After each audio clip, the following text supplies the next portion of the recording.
bienvenidos a este ciclo de charlas que hemos dado en llamar Proyecto Feminista. En este primer encuentro, el título con el que convocamos a tan importantes invitadas se llama Políticas urgentes después de la pandemia. Contamos con la participación de Estela Díaz, que es ministra de la provincia de Buenos Aires, del Ministerio de Mujeres, Políticas de Género y Diversidad Sexual, y con la ministra nacional, Elizabeth Gómez Alcorta, del Ministerio de la Mujer, Género y Diversidad. Finalmente, nuestra local, que es Dora Barrancos, asesora presidencial y directora de la Cátedra Abierta de Género y Sexualidad. Y yo, que soy coordinadora, y me llamo Patricia Sepúlveda, les doy a todos la bienvenida. Dicho esto, paso la palabra a Dora. Hola, ¿qué tal? Un gusto enorme estar reunidas.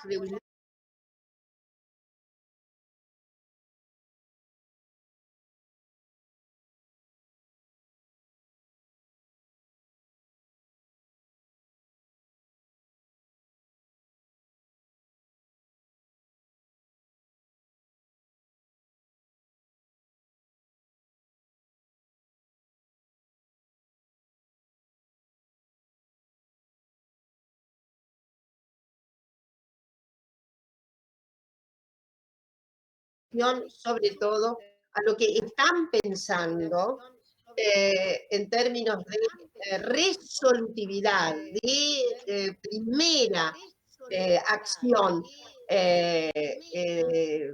yo diría en clave de urgencias, en el momento en que salgamos de esta fase absolutamente excepcional de cuarentena, en donde tenemos obviamente el mandato fundamental de cuidarnos quedándonos en casa. Así que bueno, le doy la palabra a Elizabeth y luego tendrá su turno Estela.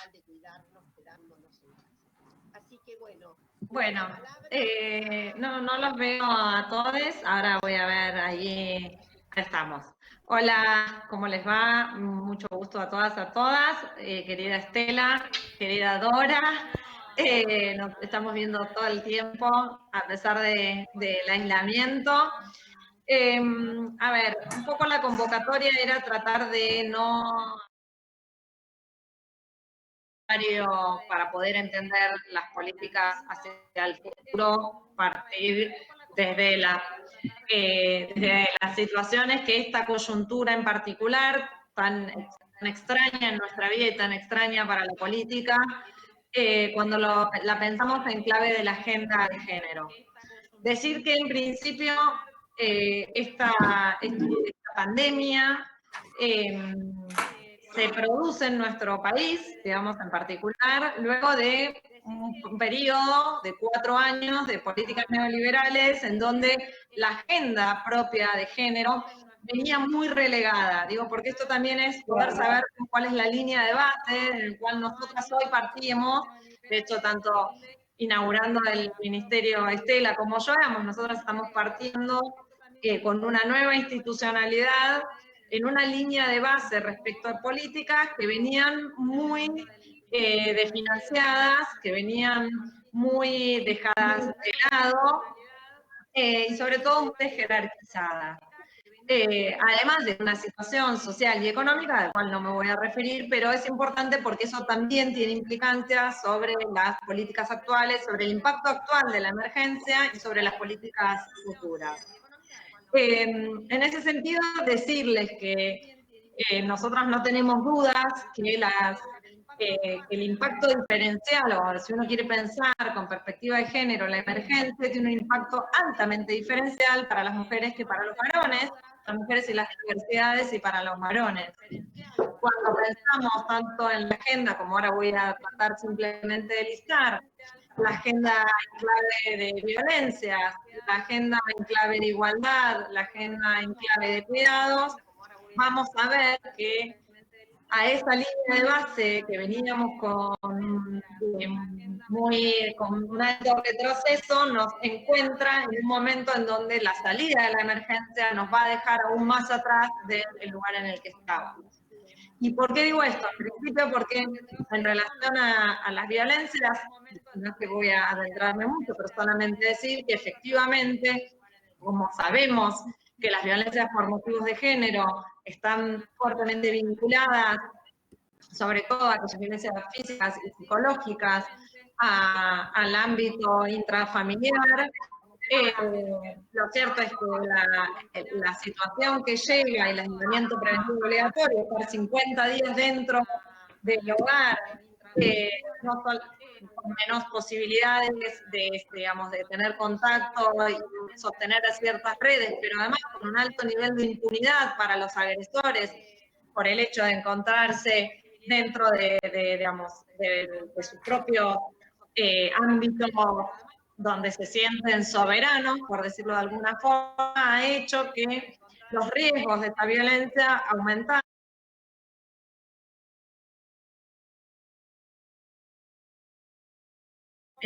Para tratar de linkear la situación con el futuro, vamos a tener que poder trabajar sobre un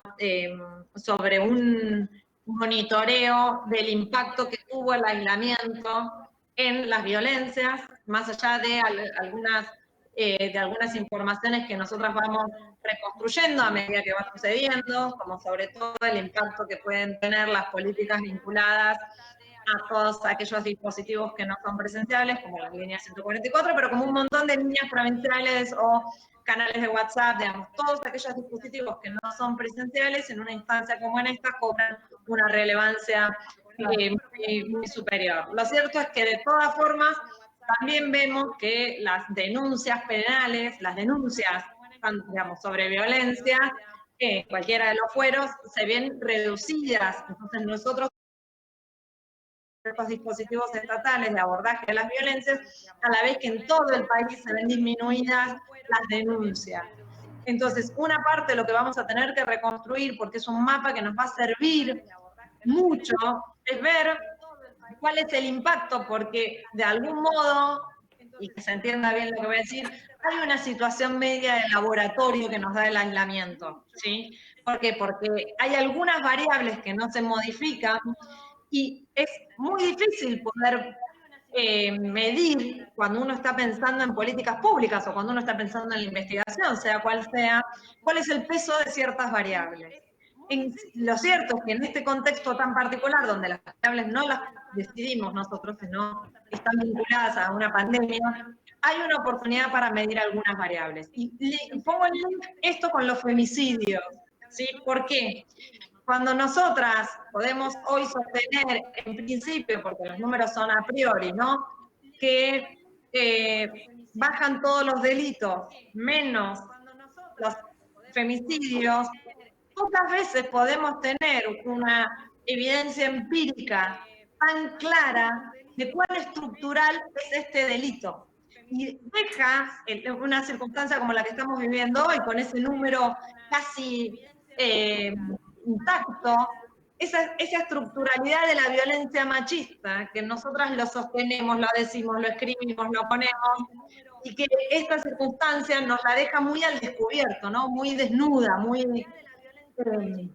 en ese sentido, lo primero que se viene, que digamos que ya está poniéndose en marcha, pero que va a ser inmediato la puesta en funcionamiento, que no tiene que ver, por lo que acabo de decir justamente recién, que no tiene que ver vinculación directa con la emergencia, es un programa interministerial de femicidios. Digo que es lo que se viene porque va a ser las medidas que ya estamos diseñando ese programa con el Ministerio de Justicia y con el Ministerio de Seguridad. No lo puedo vincular a la pandemia porque está demostrado que femicidio con sin pandemia es un número, es una estructura patriarcal más visceral que tiene nuestra sociedad.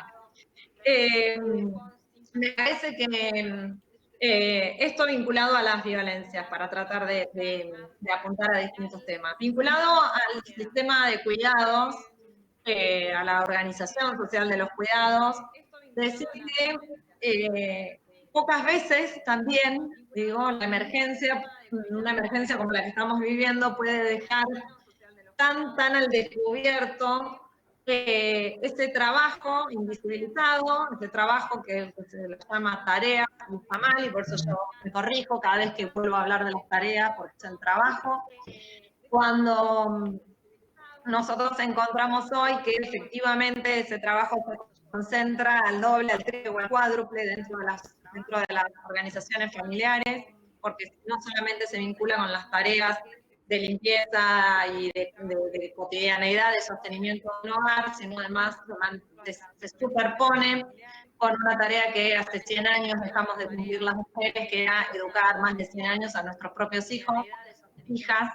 Entonces hacemos a la vez de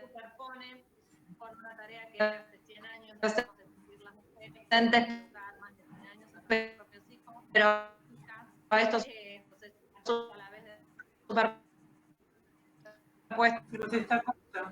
trabajo, porque hay que seguir. Entonces, esas tareas, esa organización del cuidado está estallando, y uno de los puntos cruciales para la salida de la emergencia tiene que ver con las posibilidades de colocar en la agenda política, y eso es una responsabilidad más claramente de nuestras carteras, y lograr instalarlo con lo difícil que es, que no hay posibilidad de las salidas de la emergencia, es decir, que se vayan ampliando cada vez más actividades sin una lógica de la organización social del cuidado.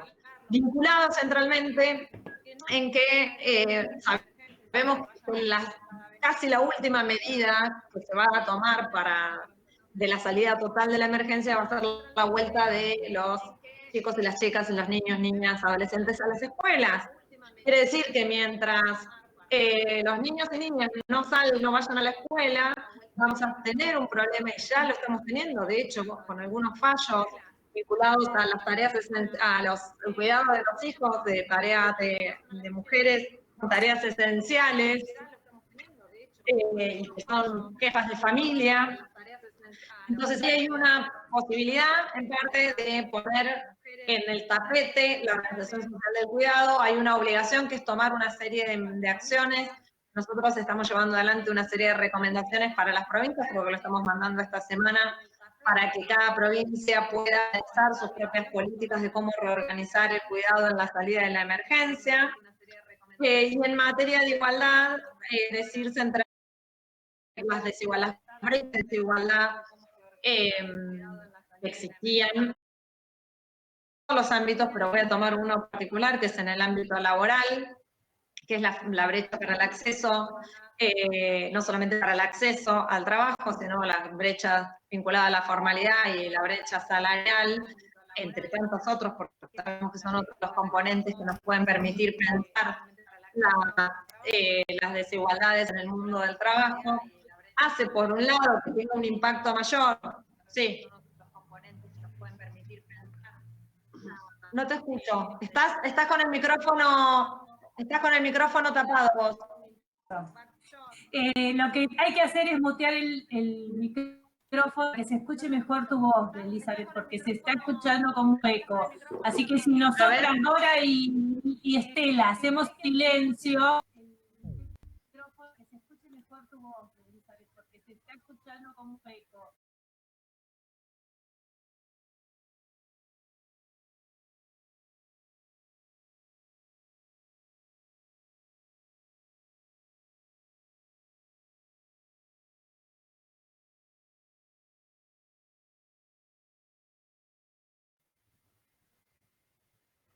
¿Se escucha mejor? Hola Eli, si los escuchamos mejor, ahí está volviendo Patricia. Bueno, entonces sí, ¿sigo nomás? Sigo. Decíamos, esa brecha que hace que en general las mujeres tengamos menos acceso al trabajo formal, y que cuando accedemos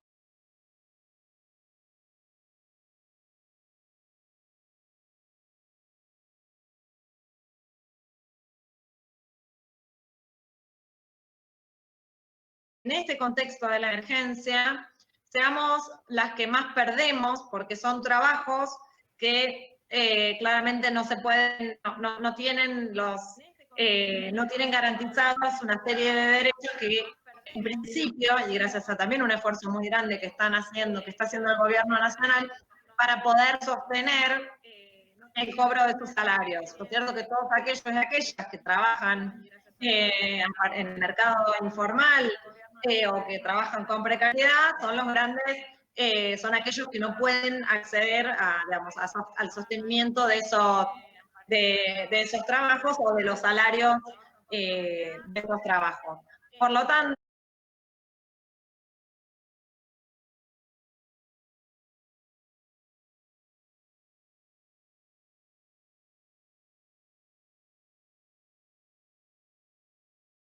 por desigualdad, nosotras que estábamos comenzando por primera vez la construcción de políticas públicas de la igualdad en materia de género, lo que estábamos pensando, y de hecho eran algunos programas vinculados particularmente a la promoción y a la protección en el mundo del trabajo para las mujeres y las diversidades, con una línea, entendemos que vamos a tener que modificar esos ejes pensando en las políticas que se vienen a partir de una situación en donde en vez de empezar a achicar tenemos que tratar de volver al punto, porque la brecha se va a ver agrandado en este periodo, en estos 2-3 meses, lo que dure la emergencia, con una muy fuerte recesión, por otro lado, económica, como ya está claro, con una caída de 7 puntos por lo menos, dicho 6,5 según las estimaciones del propio ministro de Economía de la Nación.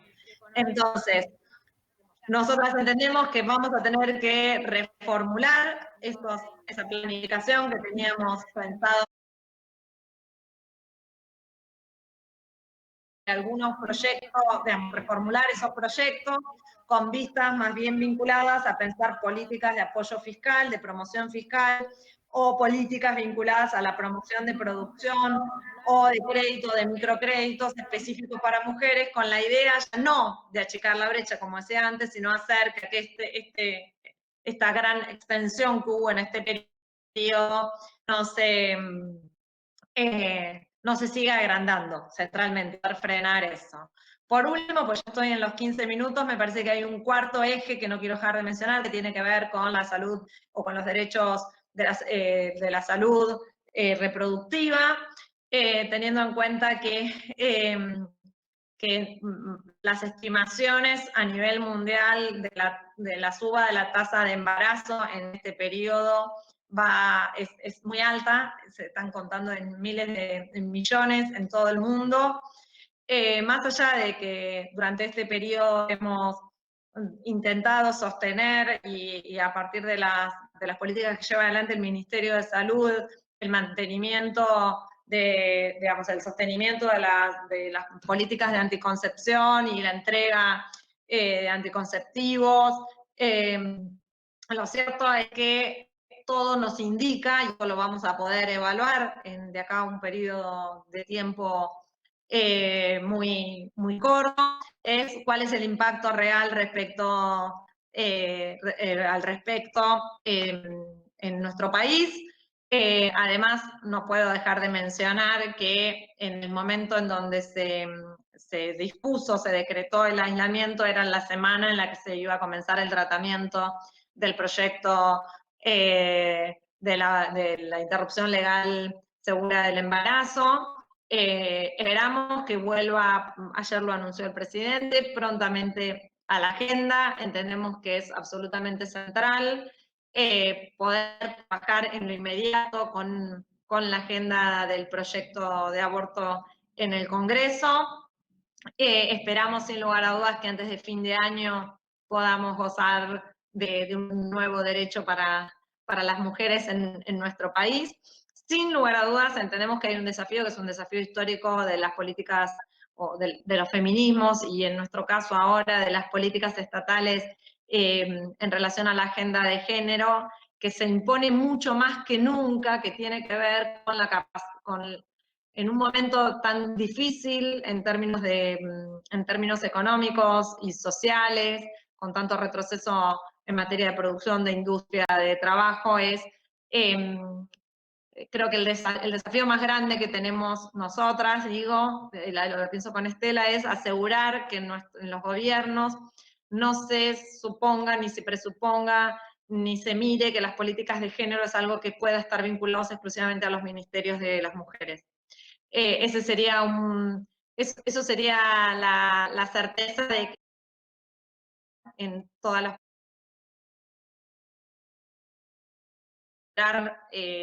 el espacio perdido en materia de derechos de las mujeres durante la emergencia.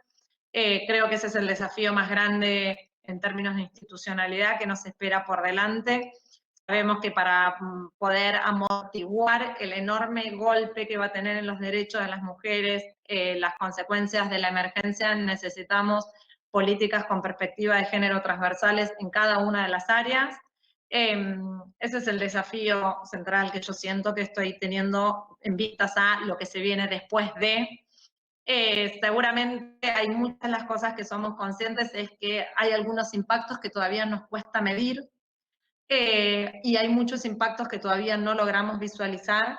Es una situación bastante particular la que nos toca vivir, y creo que otra de las cosas que tenemos que estar es totalmente abiertas y en contacto con los territorios, porque ese es el norte que nos va a estar marcando cuáles son las políticas, para no pensarlas desde, yo lo pienso más también, el Ministerio de la Nación alejada de los territorios, para poder tener la certeza de que mucho, esperemos, que podamos hacer, o lo que se pueda llegar a hacer, lo podamos hacer en pos realmente de los derechos de las mujeres y de las diversidades.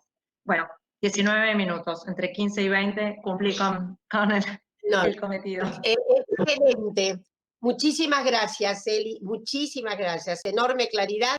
Después, al final, hacemos un repaso de las 4 cuestiones fundamentales que has tratado. Bueno, ¿qué tal, Estela? Querida Estela, tu voz. Ahí estoy. Tenía mi micrófono silenciado. ¿Se escucha bien? Bueno, muchísimas gracias, Dora, de la Universidad de Quilmes. Bueno, Eli, ¿qué tal? Un gusto seguir encontrándonos en estos tiempos del pandemonio, dicen, ¿no? Más o menos sería como nos coloca en esta situación tan excepcional. Veníamos no solo con el nuevo gobierno a nivel nacional de la provincia de Buenos Aires, la construcción por primera vez de ministerios de mujeres, políticas de género y diversidad, no en esta perspectiva que hoy suponemos que ya viene a abordar las temáticas de los derechos, que amplían a otras identidades sexogenéricas, como es la inclusión de las políticas de diversidad sexual. Y bueno, nos capturó al mundo y a la Argentina y a nuestra provincia la pandemia y esta situación de excepcionalidad en la que nos ha colocado, y bueno, muy bien describía Eli la preocupación respecto a efectos económicos, laborales, sociales, que todo indica que debemos prever que van a agravar condiciones sociales que venían desfavorables y también de género afectadas, porque al afectarse el trabajo, al profundizarse la informalidad laboral, al ser especialmente afectados los sectores de la informalidad laboral, nosotras sabemos que ahí estamos las mujeres. En ese sentido, yo quisiera destacar 3 cuestiones que coloca este contexto de la pandemia, que yo diría que, a pesar de ser realistas en torno a las enormes dificultades en las que nos encontrábamos, del modo que encontramos el país, de hecho, la primera legislación que el gobernador Axel Kicillof presenta en la Cámara de Diputados, en el Legislativo de la provincia, fue la Ley de Emergencia Social, Económica, Productiva y Sanitaria. Nada más y nada menos. Sanitaria, que cuando hoy la prioridad que se colocó en nuestra sociedad es el tema del cuidado de la salud y el sistema de salud. de ese punto veníamos tratando de que las políticas pudieran mostrar algún efecto que ya se habían empezado a tomar para las políticas contra el hambre, poniendo la prioridad en que se deje de caer, pero también en una perspectiva que iba a empezar a colocar una redistribución de otro modo de las políticas del Estado y el debate en la propia economía y sociedad. En ese sentido, yo quiero decir que hay tres cuestiones, como lo decía. Una que me parece que si hay algo que demostró el contexto del coronavirus a nivel mundial y nos muestra en las comparaciones con los países de la región, y hablemos con nuestro vecino país y socio del Mercosur, Brasil, para ver contrastes claros respecto a qué Estado y qué rol del Estado se coloca en la sociedad en un contexto de emergencia social como este, como es la pandemia, de excepcionalidad, más incluso que de emergencia, con lo que significa el rol del Estado. Y en esto claramente, digo, nosotros en la provincia de Buenos Aires, y lo charlamos mucho en el gabinete, y Daniel Goyán, nuestro ministro de Salud, siempre nos muestra, ¿no?, cuando trae cómo es la expectativa que se empezó. Nosotros encontramos un sistema sanitario debilitadísimo, y sin embargo hoy se ha recompuesto con una velocidad este tiempo de espera, ¿no?, de que se logró aplanar la curva y se puso enorme esfuerzo económico para mejorar el sistema de salud y poder atender. Bueno, hoy tenemos un sistema de salud mejor. Y esto muestra un rol del Estado que yo creo que la sociedad reconoce. Sabemos que el neoliberalismo ataca profundamente, ¿no?, la idea de Estado, para qué tenerlo, reivindica el individualismo, la meritocracia. Bueno, hoy en ese sentido estamos en otras condiciones. El otro tema que me parece que se ha colocado en debate y que es importante por el cómo salimos del contexto de la pandemia es quién paga la crisis. El debate respecto al impuesto, a las grandes riquezas, a las principales empresas que más ganaron en el último año pasado, y además que fueron las que más fugaron divisas de nuestro país, y a las principales fortunas, coloca esta discusión, y esta es una discusión que tiene la aceptación del 80% de la población en cualquiera de las consultas que se hace. Basta de pedirle a los sectores más postergados, a los sectores que más han perdido en la ecuación de los últimos años, y hay un debate respecto a un impuesto extraordinario, pero me parece que coloca hacia adelante un debate en torno incluso hasta hacia todo nuestro sistema tributario y de redistribución de riqueza en la Argentina. Y el tercer aspecto, que lo quiero leer en un sentido positivo, es el que tiene que ver con la ética del cuidado. A mí me gustó mucho, hay mensajitos que desde Jefatura de Gabinete de la Nación pasan todos los días, y había uno de esos días, ya no recuerdo la fecha, que se llamaba la ética del cuidado. Pero hemos escuchado todo este tiempo que el eje fuertísimo del presidente aparece en decir que necesitamos cuidarnos y necesitamos cuidar al otro, a la otra, que cuando nos cuidamos estamos cuidando a los demás. Y que además el cuidarnos en algún momento apareció en una tensión entre la salud y la economía, y después decía, no, mira, los países que dijeron la economía hoy están en un desastre sanitario. Estados Unidos y Brasil es un ejemplo. Entonces, no es eso, es todo, porque si no cuidamos la salud, eso también tiene impactos profundamente negativos en la economía. Y entonces aquí se han tomado medidas claramente desde el gobierno nacional, desde la provincia de Buenos Aires, en todos estos sentidos. Entonces, la palabra cuidado, yo digo, y esta es la enorme oportunidad, pensando en la salida de la pandemia, ha tomado un valor social, esto que históricamente ha estado asociado a la identidad, a las tareas, a la ocupación de las mujeres, tan feminizado en nuestras sociedades y tan desvalorizado económicas y socialmente, ha tomado un valor muy significativo, y para nosotras es de una enorme oportunidad, porque esto también apunta al orden de lo simbólico y a uno de los debates más fuertes que tenemos cuando pensamos la cuestión de la violencia de género, que son los cambios culturales. Entonces, estos son como las 3 cuestiones que yo quería puntualizar en torno a las oportunidades que nos coloca este contexto. Y en ese sentido decir, bueno, que se hayan construido ministerios de las mujeres, tanto en el orden nacional como en el orden de la provincia de Buenos Aires, muestra a un proyecto político común que recoge lo que el movimiento social de mujeres tuvo tanta efectividad como para poner en la agenda política, tanta efectividad política. Estas movilizaciones tan masivas que empezaron desde el 2015 con el Ni Una Menos, Vivas Nos Queremos, con los paros internacionales de las mujeres, con mirá cómo nos ponemos frente a la violencia social, ha demostrado una eficacia política para poner en agenda esta cuestión de las desigualdades de género y además para linkear, ahora que usamos este lenguaje tecnológico, linkear 2 cuestiones, que las violencias están intrínsecamente ligadas a las desigualdades sociales. No es cierto que vamos a erradicar la violencia de género si estamos en el marco de un sistema que profundiza cada día más las desigualdades sociales que tanto se imbrican con desigualdades de género, étnico-raciales, y podemos hacer otras intersecciones cuando pensamos en este modelo que es tan desigualador. Entonces, en ese sentido, ¿qué hace un gobierno popular?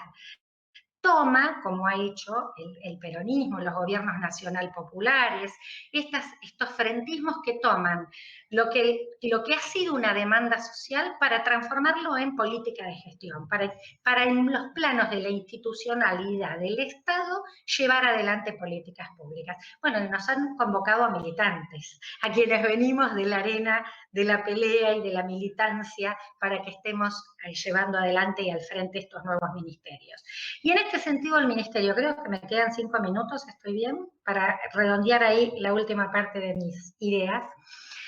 El ministerio que hace, muy similar, muy en espejo también con lo que viene debatiéndose desde el Ministerio de la Nación, que es construir 2 grandes áreas sustantivas de la política. Una, obviamente, que tiene que ver con cómo abordar las políticas en contra de las violencias por razones de género. Y en esto cambiar la perspectiva. Nosotras venimos fuertemente a hacer eso. Es decir, hay que mirarlo desde la integralidad, hay que mirar todo el conjunto de las violencias y hay que salir de las políticas enfocadas en las políticas de seguridad y las judicializaciones. Hay que cambiar el enfoque de cómo se venía abordando y salir solo de la violencia doméstica y familiar, que es donde terminábamos, porque eso invisibiliza todo el otro conjunto del entramado de violencias, que también son las que generan las condiciones de posibilidad de esa violencia doméstica y familiar, aunque no las leamos tan linealmente. Finalmente, todo tiene que ver con todo, como es una frase que en algún punto cuesta decir y acá aparece. Y el otro área sustantivo es el que tiene que ver con las políticas de promoción y de igualdad, ¿no? Y allí trabajo, cuidados, políticas y programas especiales. Bueno, la pandemia nos dejó centrando todo nuestro esfuerzo en lo que aparece claramente urgente y además lo que sabíamos que iba a ser imprescindible al tener que estar en el hogar, que es ese lugar a donde es una de las formas de la perpetración de la violencia contra las mujeres y la violencia de género. Y entonces colocamos todo el esfuerzo del ministerio, todos los recursos para fortalecer esas áreas, pero también vamos dando pasos que nos van dejando algunas perspectivas que van a marcar camino y rumbo hacia el futuro. Y el otro aspecto de la política, lo señalaba sobre el final también Eli, es la transversalidad de la perspectiva de género. Y yo creo que en ese sentido que nosotras estamos en un momento cualitativamente diferente. Cualitativamente diferente. Yo tengo casi 25 años o más, no quiero decir cuántos, de militar estos temas y luchar y bregar por los derechos de las mujeres. Y la verdad que si pienso cualquiera de las etapas y mis inserciones en distintos ámbitos, Hoy hay una diferencia sustantiva en el sentido de cómo tenemos interlocutores políticos y sociales que escuchan, que son abiertos, con los que se puede interactuar. Y en el caso de gobierno, nosotras tenemos en el gabinete, nosotras en el ministerio construimos 4 ámbitos que son de la institucionalidad, de la transversalización de la perspectiva de género. Y llamamos a construirlos y vienen las principales representantes de cada uno de los sectores, tienen la preocupación, nuestro órgano, el ministerio es un órgano rector en los temas que estén ligados al género, nos consultan eso e incluso más cosas, porque hay una fuerte inquietud y una fuerte sensibilidad que debe transversalizarse desde el género, la política en su conjunto. ¿Es fácil? No. Sabemos que estas transformaciones también interactúan con las tensiones conservadoras, ¿no? Con prácticas institucionales, a veces con esos micromachismos que tenemos tan culturalmente incorporados y hasta invisibilizados, pero yo creo que esto es un contexto enorme de posibilidad, que saliendo de esta situación, de esta emergencia y volviendo a tener estas fuerzas que yo le decía, ¿no? El rol del Estado, la ética del cuidado como un valor fuerte de la sociedad, nos va a dar grandes posibilidades para que la perspectiva de género no quede encapsulada en un ministerio, sino al revés, que el ministerio potencie la transversalización de la política en el conjunto del gobierno. Y el 8 de marzo, y si voy cerrando ya con esto, en nuestro último acto público, así que tuvimos por suerte la gran oportunidad de poder hacer esa reunión, esa actividad que hicimos en la Plaza San Martín, donde trabajamos mucho, y allí el gobernador, el otro día lo repasábamos por una actividad en sus palabras, decía que ese era su compromiso, ¿no? Él decía, bueno, yo también estoy en deconstrucción, todos nosotros y todas nosotras, muchas de nosotras necesitamos todo el tiempo de construir esto que está tan enraizado. Y la verdad que el compromiso tiene que ser que la perspectiva de género sea una perspectiva para el conjunto de las políticas de gobierno, y ahí el trabajo, los cuidados, aspectos que hacen a la estructuras de desigualdad tienen que empezar a tener densidad política en el conjunto de la gestión. Bueno, esperanzador, sabiendo que es de mucha dificultad el contexto actual pandemia y el post-pandemia en el que nos vamos a encontrar. Gracias, Estela, buenísimo. Ahora yo voy a hacer una muy sucinta reunión de los principales puntos para que podamos profundizar y sobre todo después abrir el micrófono a la gran cantidad de seguidoras, seguidores que está teniendo este precioso contacto.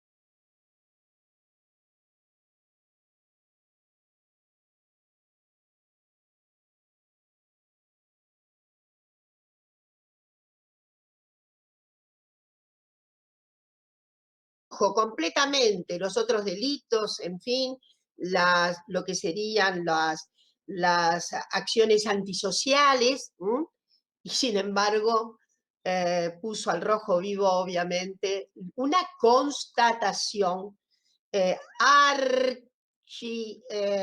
sostenida por las feministas, y es que el patriarcado mata y los femicidios continuaron su saga durante la cuarentena. Otra cuestión que señaló Eli era evidentemente cómo la cuestión de los cuidados, la sobredimensión social del cuidado sobre los cuerpos femeninos, sobre todo lo que tiene que ver sobre todo con la atención de esa franja de edad que son niñas, niñes y adolescentes, tiene hoy nos interpela muy fuertemente respecto de políticas futuras. Otra cuestión que señaló Elizabeth es cómo el efecto inexorable de la pandemia, la necesaria parálisis económica a la que fuimos obligados con esa tan corajosa decisión del presidente de la República, a sabiendas de lo que desataría esta circunstancia. En fin, eso deja también al descubierto la gravedad de la desigualdad de oportunidades frente al mundo del trabajo extradoméstico. En donde aquí, como se pregunta Elizabeth, hay que forjar rápidamente una serie de políticas de intervención, sobre todo en reformulaciones atinentes a apoyos fiscales o a dar cobertura a las iniciativas societales que encaradas por las propias mujeres, etc. Es decir, ahí hay un dominio de lo económico que va a tener que ser objeto de una mucha intervención, sostenida intervención, para paliar, porque las circunstancias nos han hecho retroceder a, en fin, a las ya labilizadas circunstancias femeninas frente al mercado laboral. Luego, Elizabeth recuerda muy bien algo que ha pasado en el mundo entero y que van a subir las tasas de fecundidad. Esto es así. Y ahí hay una situación que vuelve a plantear fecundidades queridas, embarazos queridos. Tenemos ya toda una disyuntiva. Y esto vuelve sobre algo que es necesario y fundamental que retomemos, y es nuestra saga para la obtención de la ley de la interrupción voluntaria del embarazo, algo que estaba allí, como recordó Eli, con esa estratégica posición que tiene el Poder Ejecutivo en el momento justo que comienza la excepcionalidad, esta temporalidad excepcional, justo era el momento en que debía ingresar el proyecto del Poder Ejecutivo. Y Eli recuerda algo que retoma fuertemente Estela, y es imposible pensar que solo los ministerios especializados van a resolver la cuestión crítica de la inequidad, el nuevo descubrimiento asolador de lo que significa la situación de las mujeres y de las otras edades. Ambas han recordado la situación fundamental de tener en cuenta mujeres y otras edades y diversidades. En Estela, repaso rápidamente, hay una muy buena adjudicación de los nuevos sentidos del Estado, frente a las circunstancias del pasado tan asiago, las debilidades encontradas, etc. El hecho de que el propio sector salud estaba en una situación absolutamente debilitada y que hubo que recomponer frente a la pandemia. De la misma manera, creo que Estela recuerda algo muy importante que no dejamos de tener en cuenta, y es la pregunta de quién va a pagar la crisis. Y esto está significando un apoyo notable que creo que es de la mayoría de la sociedad argentina respecto a una imposición, gravámenes mayores a aquellos que han concentrado más las riquezas en nuestro país. Me parece que eso es un dictatum fundamental que evoca Estela y que desde luego cuenta con un apoyo explícito de la mayoría de la población. Estela hace una reflexión demorada en lo que es una situación que ha venido a reencender la vieja cuestión que teníamos pendiente, la ética del cuidado. Obviamente se ha instalado la necesidad del cuidado. Hay una manifestación fundamental de que la salud y el cuidado de preservarnos está por sobre cualquier otra valoración, y esa ética del cuidado obviamente tiene una referencia central. ¿Quiénes son las habituales cuidadoras? ¿Quiénes son las habituales cuidadoras? Y cómo seguramente vamos a tener posibilidades de investigación acerca de la falta de paridad durante este tiempo excepcional, habida la falta de paridad aún en el momento del confinamiento doméstico. El confinamiento doméstico, yo tengo la conjetura, significó una sobredosis todavía de empeños de cuidado para las propias mujeres. Estela nos dice que evidentemente van a trabajar fuertemente para ver cómo se zanjan las brutales desigualdades aún más subrayadas por la pandemia, cómo hay que hacerle frente a la cuestión de la violencia. Recuerda que desde luego no hay solo violencia doméstica, por más que haya sido una expresión hegemonizada en las nuevas circunstancias que hemos vivido, y hay algo que dijo al pasar, pero que me parece que seguramente pueden retomar, y es el problema de la mera judicialización de la violencia. Este es un problema que tenemos de varias, yo diría, de varias puntas fundamentales. Habida cuenta, creo que lo debemos recordar, que más del 20% de las víctimas fatales habían hecho las denuncias y habían llegado su denuncia, obviamente, hasta fueros judiciales. Por último, también Estela coincide completamente con Elizabeth en que no es la soledad, por más inteligente, creativa y denodada que sea, de los ministerios especializados, quienes van a poder resolver el desafío de construir una sociedad socialmente justa, con justicia de género. Es decir, Estela recuerda muy bien que las injusticias sociales son mucho más injustas respecto de algunos grupos poblacionales de mujeres, y que para resolver la justicia social es inexorable resolverla junto con una justicia de género.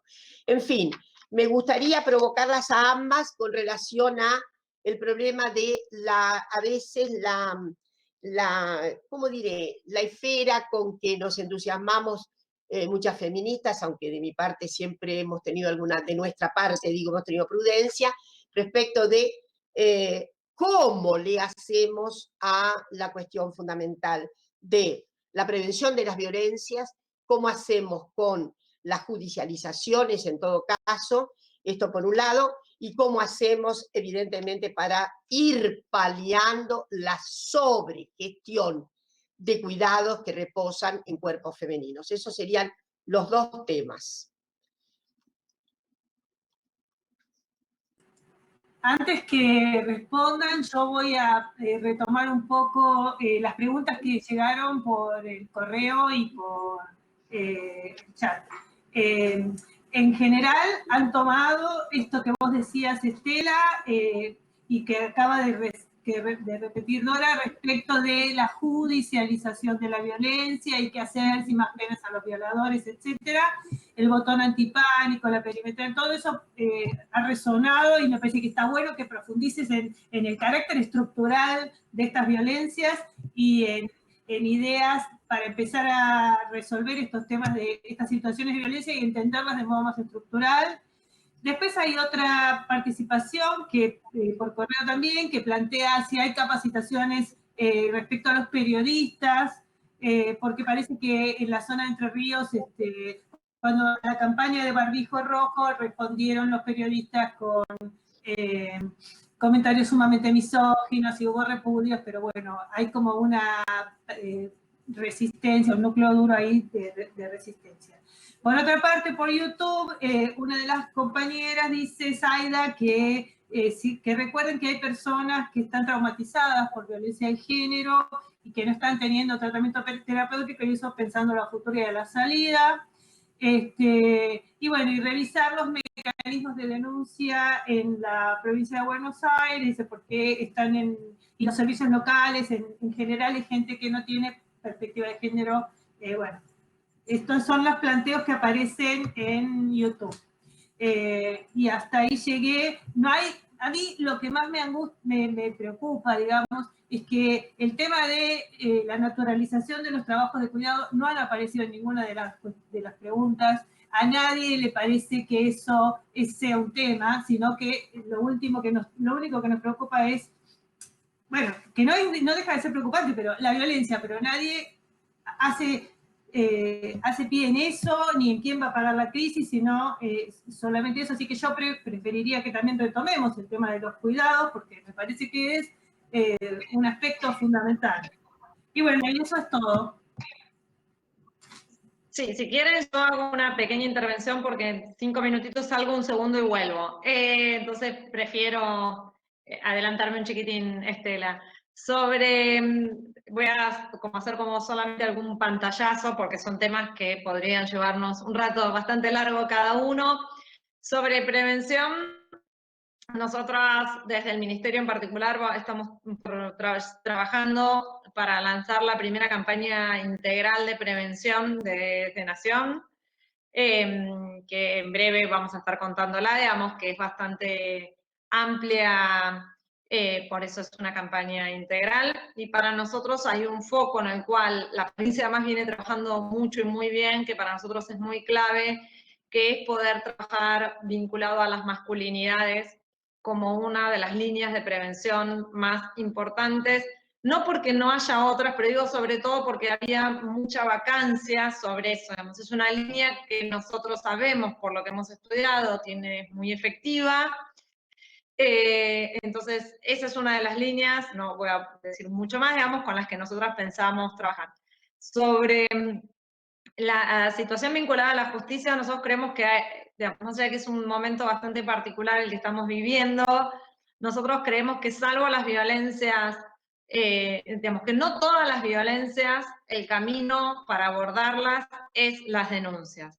Eso es lo primero que me parece que hay que decir. Obviamente las violencias graves, las extremas, las sexuales, sí, digamos, nadie está hablando de eso. Por un lado entendemos que hay como un falso paradigma de que necesariamente hay que denunciar, pero después vemos que hay enormes déficits de dar respuestas judiciales a esos conflictos o a esas situaciones. Entonces, por un lado creemos que hay que trabajar muy fuertemente sobre abordajes integrales, es decir, que en todo caso, incluso cuando haya denuncia a uno de las patas de ese abordaje, pero nunca el abordaje central, ni puesto en el eje central la administración de justicia.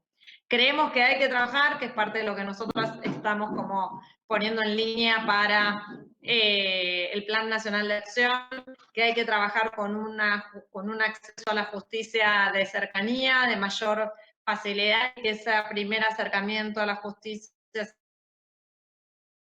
sea un acercamiento que no sea repelido, porque sabemos que parte de las críticas comienzan en esa instancia. Una sola cosa más sobre la organización del cuidado. Para el Ministerio de Nación es uno de los ejes neurálgicos de políticas. Sabemos que las desigualdades, como bien decía Estela, nosotros tenemos la misma visión que Estela en cuanto que la contracara de la violencia está vinculado a las desigualdades, ¿sí? Digamos, cuanto menos desigualdades haya, cuanto autonomía de nuestras decisiones, autonomía física y autonomía económica podamos tener, efectivamente lo que vamos a hacer esa es una agenda proactiva respecto de las violencias. Y sabemos que el nudo gordiano de las desigualdades está en la organización del cuidado. Entonces, esta es nuestra lógica de trabajo, esta es nuestra lógica de proyecto político. ¿Por qué es fundamental y por qué por primera vez constituimos una mesa interministerial de cuidados donde está sentado el Ministerio de Economía, el Ministerio de Trabajo, el Ministerio de Educación, el Ministerio de Salud, el Ministerio de Desarrollo Social, la AFIP, el ANSES, efectivamente, porque es eso, de ANDIS y otros ministerios, como me estoy olvidando algunos, y cuando hicimos la primera mesa estuvieron sentados los titulares de cada uno de esos ministerios, es decir, los ministros y las ministras, porque ese es el foco de las desigualdades. Y mientras no logremos, cosa que muy de a poco entiendo que estamos haciendo, ponerlo en la agenda social, en la agenda mediática, en la agenda política, no va a entrar en la agenda de las políticas públicas. Así que eso es como mi pequeño comentario. Estela. Ahí está, ¿no? Ahora estoy yo con micrófono. Bueno, yo diría que a mí me parece que ahí en la consulta de algunos de los que escribieron, Dora lo señalaba, y hablaba de la prevención, ¿no? A mí me parece que siempre lo que nos ocurre con el tema de la violencia es que terminamos hablando de cuando la violencia ya está. y mediáticamente de lo que más se habla casi exclusivamente es del extremo de la violencia que es el feminicidio. Yo diría que nosotros además venimos reflexionando especialmente sobre esto y nos parece que así como allá hace más de una década la Red PAR, la red de periodistas por una comunicación no sexista, trabajaron un decálogo respecto a la comunicación de la violencia, pusieron en discusión muy fuerte el tema de crimen pasional, cosas que ahora no se dirían más, pero no por eso quiere decir que se trata el femicidio de una perspectiva que contribuya hoy al debate. Me parece que hay que discutir mucho. Hoy necesitamos que se reconstruyan nuevos consensos sociales respecto al tratamiento de los temas de femicidio y de la violencia de género. Entonces, ¿qué nos falta hablar de la prevención? En el camino de la prevención, para nosotras hay una política, además de desplegar una cantidad de iniciativas, pero una que es fundamental y que fue vaciada por la gestión anterior, que es la educación sexual integral.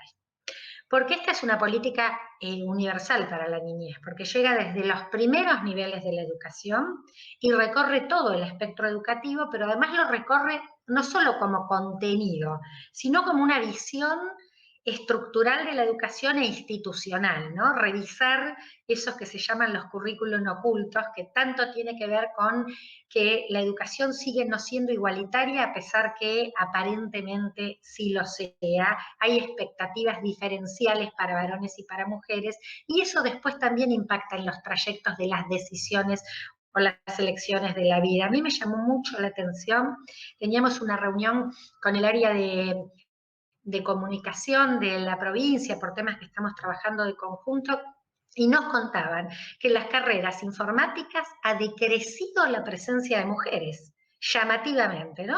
Para ver cómo hay como desalientos de la participación en sectores competitivos de desarrollo profesional, donde hay algo que se sigue desalientando en las mujeres. Así que la prevención y la ESI para nosotras en eso es fundamental.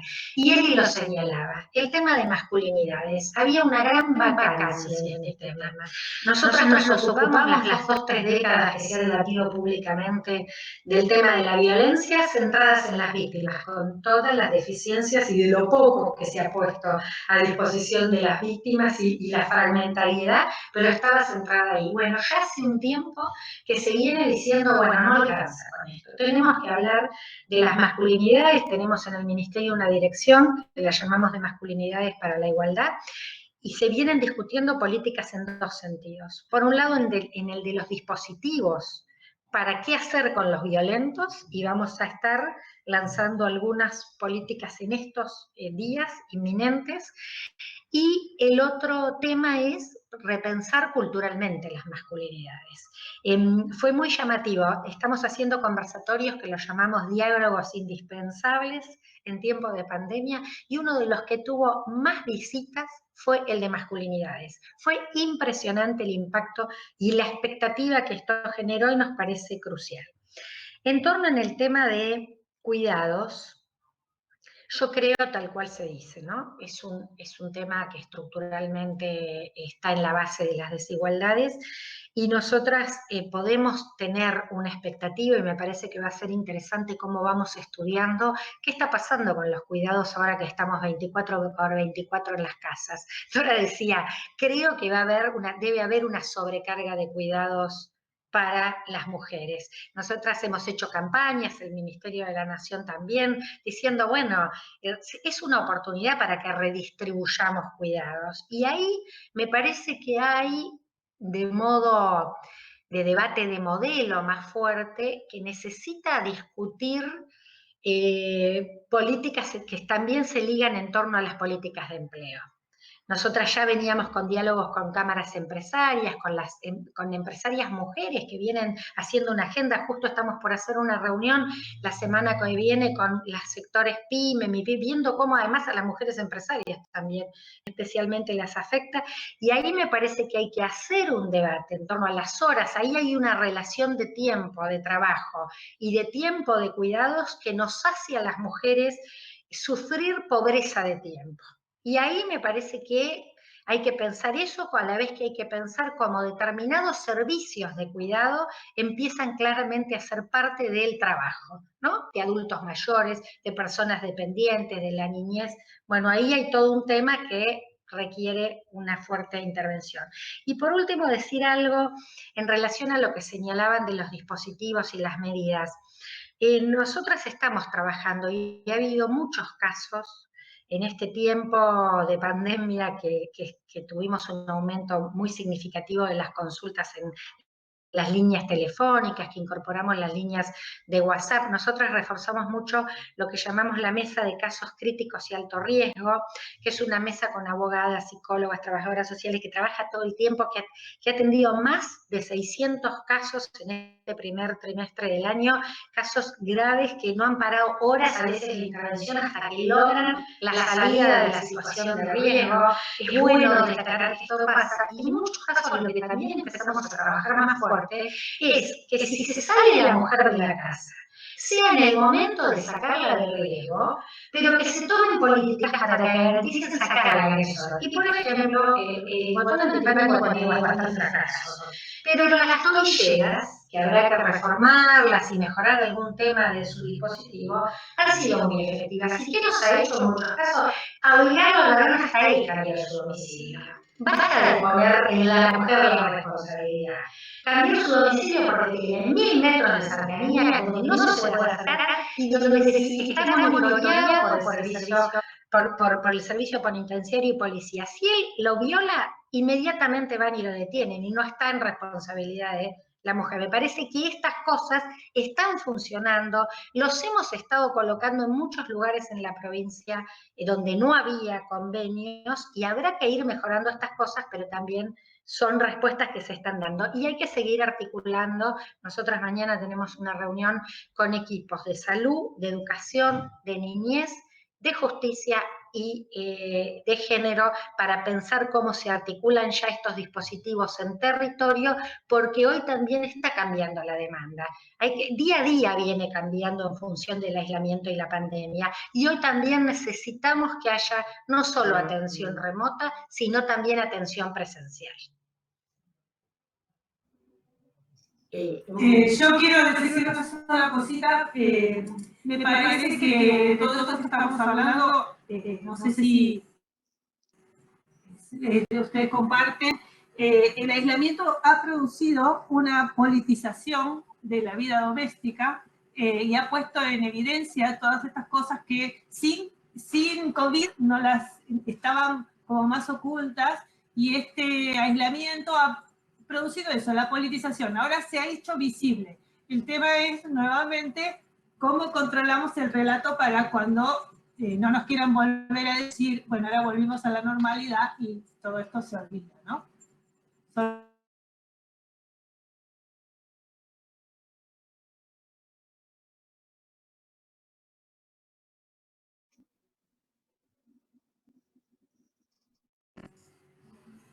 No, sí, es la oportunidad esta de, digamos, de el efecto paradójico, ¿no?, que tiene esto, es probable que haya también, no debemos ser tan como diré, no debemos dejarnos solamente atrapar por lo que sería el espejo crepuscular, ¿no? Me parece importantísimo trabajar sobre masculinidades, ¿no? Y desde luego, sobre todo el distrito provincia de Buenos Aires, en donde hay un cambio tan extraordinario de la óptica del Poder Ejecutivo, una importante acción con ESI es fundamental. Ahora, además de ESI, yo siempre he sugerido que tiene que haber otros dispositivos, ¿eh? Tiene que haber una posibilidad de la creación de equipos que puedan actuar sobre todo en lo que sería toda la esfera educativa, sobre todo secundaria, no me escapa pero sobre todo ahí en el ámbito secundario digamos, para profundizar lo que serían los contenidos ESI, y sobre todo para tener en fin, para poder realizar efectivamente una tarea de prevención que significa también minar las circunstancias patrocinadores de la violencia por parte de los varones, ¿no? Esto es decir, hacer que los varones repiensen su situación en donde evidentemente hay una trama relacional que induce efectivamente a la sostenibilidad de esas violencias. No sé si hay algunas preguntas más para, me parece importante atender algunas preguntas para Estela y para Eli. No, en general los comentarios van en función de las masculinidades y de lo que dijo Estela de atención a los varones y lo que también dijo Eli. Los comentarios van en ese sentido y en el sentido de los cuidados, quiénes son los que cuidan, pero las preguntas van en el sentido de pensar estas reflexiones que ustedes han traído. No hay más cosas más. Bueno, entonces invitamos a las queridas ministras a una última ya intervención y con ella cerraríamos.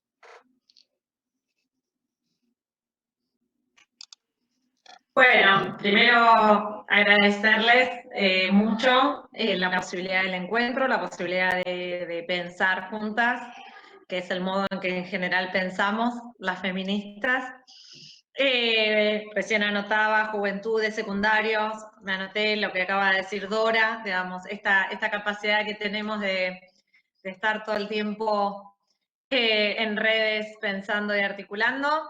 Creo que más allá de la difícil situación en la que nos encontramos, tenemos un movimiento potente, un movimiento que no está aislado, ni mucho menos, un movimiento de mujeres, de diversidades, que está esperando la posibilidad de volver a encontrarnos en las calles y de poder centralmente abrazarnos cuando podamos conseguir la sanción de la ley del aborto seguro gratuito, que entiendo y espero que no faltará mucho para que todo esto nos suceda y nos encontremos nosotras también en esa instancia. Así que muchas gracias.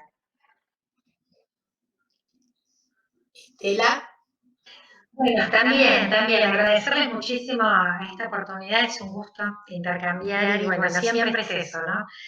Vamos escuchando las iniciativas y todo el tiempo tenemos que ser muy creativas en relación a las decisiones que vamos tomando y también a la escucha, ¿no? A poder estar atentas a qué está pasando en la sociedad. Lo dicen con las políticas nacionales todo el tiempo, hay como un día a día, ¿no? En este tiempo no queda otra respuesta que la enorme creatividad.